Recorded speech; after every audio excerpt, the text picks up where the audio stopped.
put it in through that they're going to give whales and dolphins the same rights as me and you.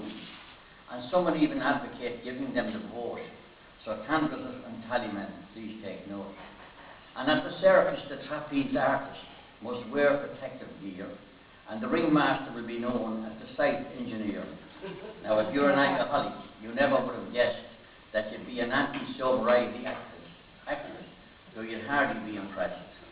And when it comes to marriage, or getting hitched up to your mate, instead of taking the plunge, you just renounce the single state. And if you're an urban, outdoor dweller, and homeless to boot, just remember in certain circles, mortgage-free living is considered cute. In a land of political correctness, no one ever died, neither did they kick the bucket across the Great Divide. They don't cash in their chips, pop their clogs, or blow a fuse. Terminally inconvenienced, that's the term used.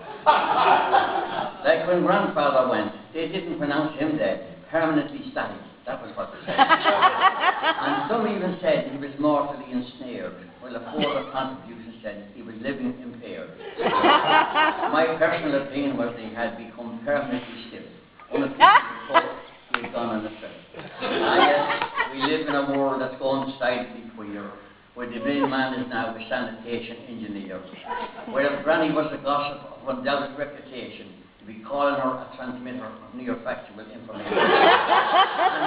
Who would ever think that if you stumbled from a bar, that you'd be too spatially perplexed, even to drive a car? But that's not all. I just heard that Santi's helpers have decided to form a union and are seeking compensation and disturbance money too, and equal recognition for every race and hue.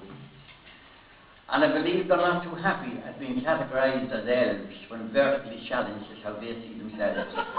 Now they want Prancer and Dancer replaced by Beatles and Vests so that the equal rights people wouldn't settle for less. As to what to give for presents, why Santi hasn't got a notion that making a choice could cause such commotion.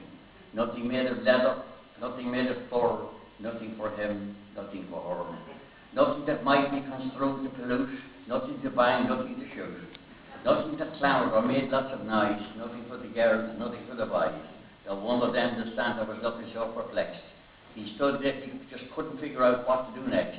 He tried to be merry, he tried to be gay, but you've got to be careful with that word today. And I can even understand the idea of asking him to lose weight as being just another symptom of the newfound nanny state, which is why I'm so apprehensive of what is coming next. Now that we've become so politically correct.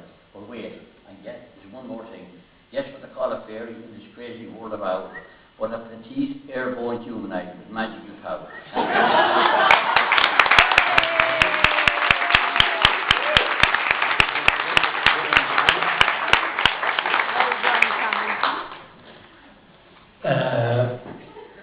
Well done, that was very satirical in the humorous vein.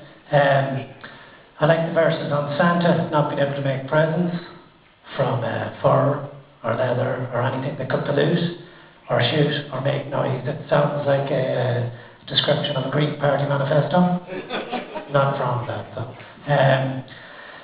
I noticed a slight undercurrent throughout the poem. I don't know whether it's meant, it could be a satirical lean. You mention getting hitched to your mate, a world gone decidedly queer, trying to be gay, or what do they call a fairy nowadays? Or the most worrying line I thought was, he had become permanently stiff.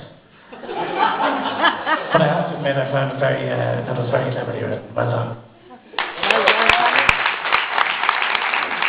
We'll have a wonderful report from Paul now, please. Yeah, thank you. Well, this is in the, I think this is in the true spirit of the Trim Swift Festival.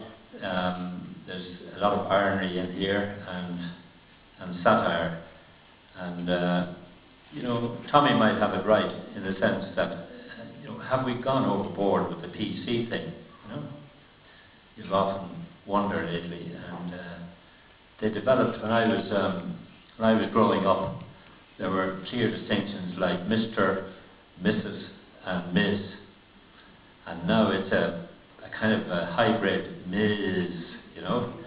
So I don't know whether Tommy might have it right, and we've maybe gone too far. It certainly we're going to give whales and dolphins the same rights as you and me, and so we can throw in the stags now, they'll be delighted, especially the County Meath stags. And I see there's a reference here to the circus. It's often said lately that some people would like to see them banned. And gosh, the circuses are all part of our childhoods, so it'd be a pity to see the old site engineer being thrown out of the job. As for anti-sobriety activist, I did like that. It's very well put. There's a lot of work put into this, and I can see, with all the writers in fact, and a lot of effort, and that has to be recognised. So I like this. This is subtle, very subtle, and I liked it, and I'm going to give it a 9.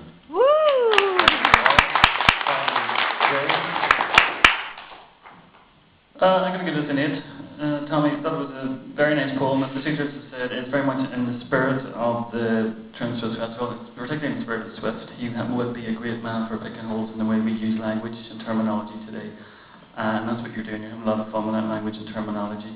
I think at times the political content of your poem, what you're saying, is quite reactionary. Plunkett picked up on certain things that suggested you might be trying to tell us something in your poem.